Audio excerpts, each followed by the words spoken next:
Matt asks, what are your thoughts on employee retention in the digital marketing industry? Is the high turnover normal?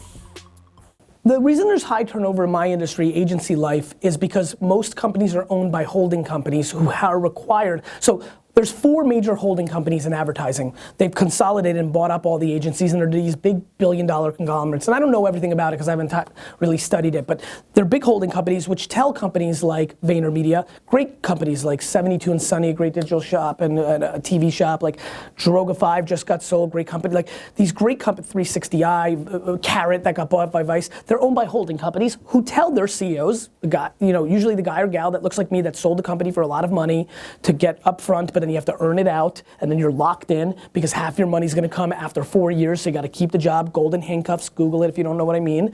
And so they tell them you have to run your company at a 27% gross margin or 23% gross margin. If I had to do that tomorrow because I wanted the big cash out, I'd probably have to fire 100 people. And then what happens is the inevitable thing that looks like this. You have a superstar youngster that's growing up within the organization, and you guys have lived this, so many have gone from making very little to making more and more and more, right? You inevitably don't promote them for a year or two because you can't afford to, because the only rule is you've got to make 23.7% gross profit. The only rule. And so the reason there's huge turnover is because the best people don't get compensated fast enough. Nobody who's running the company has long-term ambitions because they've already sold out and they're only trying to stay there for 3 or 4 more years and maximize their bonuses and their money, so they're making the decision. And so like anything in life, everything stems from top. It's why I always say on the show, and why I said yesterday in front of the whole company, everything is my fault. And that's true in these scenarios. And so this has been a huge advantage for my company.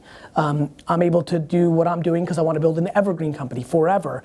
And so I'm able to I'm able to deploy meritocracy, and if that comes at my expense, it comes in my short-term expense, but 15 years from now, out of happiness and financial, I'll win.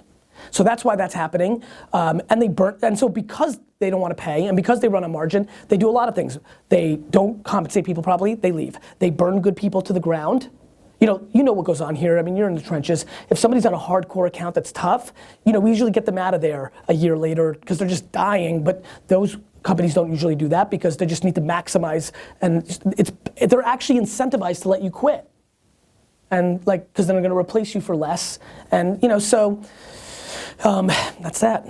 So the question was, what are your thoughts? Is high turnover normal? Yeah, it's normal because most of the companies are vigged in a game that creates a scenario for high turnover. And so, in general, I'm trying to push you guys 181 episodes deep if you've been along the ride, or if you're 20 episodes in, or if this is your first episode. The concept of the show is to always level up the thinking around business and entrepreneurship. This is an insight to why it happens, right? Everything stems from the top, always and forever. I promise you, your manager who sucks crap, the fault of that situation is the CEO. That's it. Always blame the CEO, because it's the CEO's fault.